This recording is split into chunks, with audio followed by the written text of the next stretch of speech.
No terceiro EY Explica sobre por que Portugal é atrativo para investidores diretos estrangeiros, estamos com Paulo Mendonça para falar de fisco, tantas vezes encarado como um custo de contexto, não é, Paulo? Então, saber de que modo é que os impostos e as taxas que temos em Portugal atraem ou repelem os investidores? Bem, vamos ver. O investimento direto estrangeiro tem algum impacto, ou seja, a parte fiscal tem algum impacto no investimento direto estrangeiro. Mas eu não diria que é decisivo. Aliás, o nosso estudo, o Attractiveness, demonstra que é importante, mas não parece ser um fator decisivo. E quando falamos de investimento direto estrangeiro, temos que falar em atração e manutenção. É muito importante analisar essas duas vertentes, porque não é só atraí-lo, depois é preciso mantê-lo.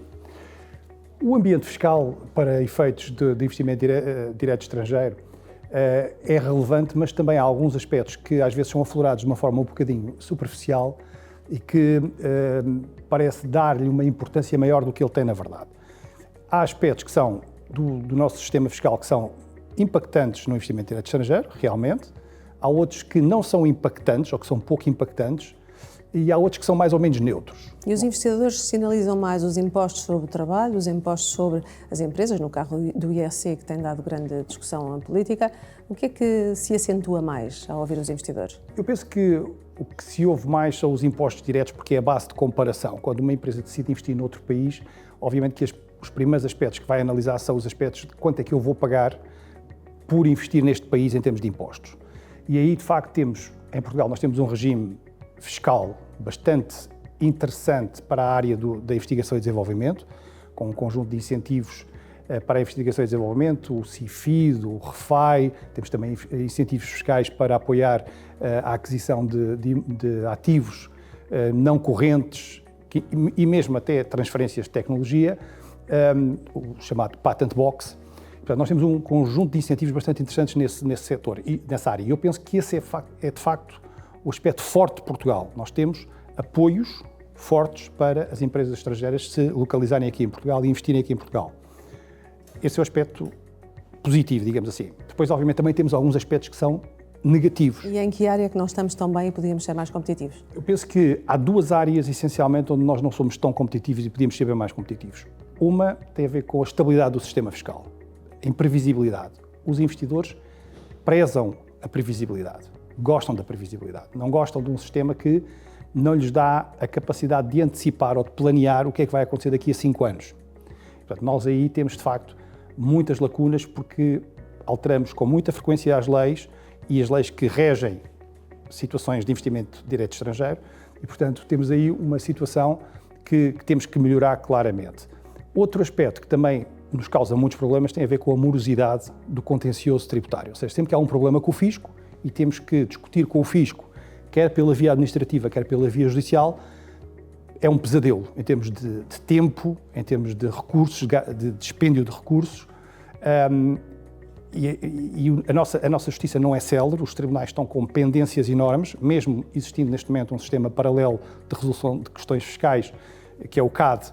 Mesmo assim, ainda não conseguimos resolver as pendências que temos nos tribunais judiciais. Portanto, estamos com um problema de resposta ao nível do contencioso tributário. Portanto, aí também temos um problema sério. Okay? Portanto, eu diria que são estes dois aspectos.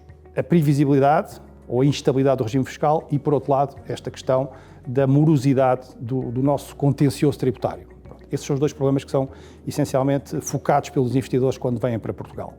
E depois há um terceiro aspecto que é neutro, e fala-se muito dele, mas eu francamente penso que ele até é relativamente neutro, que é a questão do IRC, da taxa do IRC. Tem-se falado muito, aliás está agora também na ordem do dia a questão da taxa do IRC. Estamos a debater o Orçamento de Estado e, portanto, em breve será apresentada desde outubro. Fala-se muito da taxa do IRC. Porquê é que consideras ser neutro?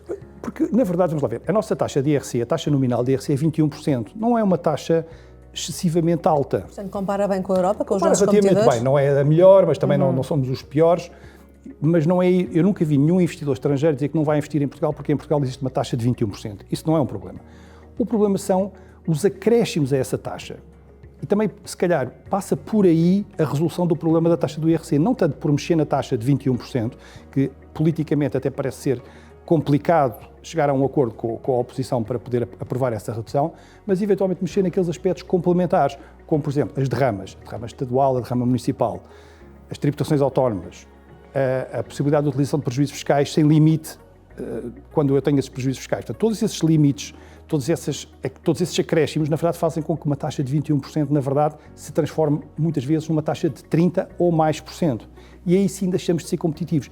E entramos também naquele campo da imprevisibilidade, porque eu estou à espera de pagar 21%, mas depois de repente não pago 21%. Vou pagar 21%, mais a derrama municipal, mais a derrama estadual, mais as tributações autónomas. Não posso usar prejuízos fiscais de anos anteriores, porque estou limitado a 65% da coleta todos os anos. Portanto, há aqui um conjunto de limitações que são muito complicadas. E, portanto, se calhar este problema que, na verdade, a mim não parece que seja um problema, não afeta de forma dramática, diria eu, ou de forma categórica, o investimento direto estrangeiro em Portugal, e se calhar até há uma forma de o resolver sem mexer propriamente na taxa dos 21%. Portanto, eu diria que são estes os três aspectos que são realmente importantes, aspectos que são desfavoráveis e aspectos que são neutros. E, portanto, é neste contexto que nós temos que jogar um bocadinho para tomar as decisões certas para continuar a atrair investimento direto estrangeiro para Portugal, isto no campo fiscal. Paulo Mendonça, muito obrigada. Estes são os caminhos percorridos pelos investidores diretos estrangeiros e que a EY ouviu neste estudo do Attractiveness de 2024. Vamos voltar com novos EY Explica e novas perguntas.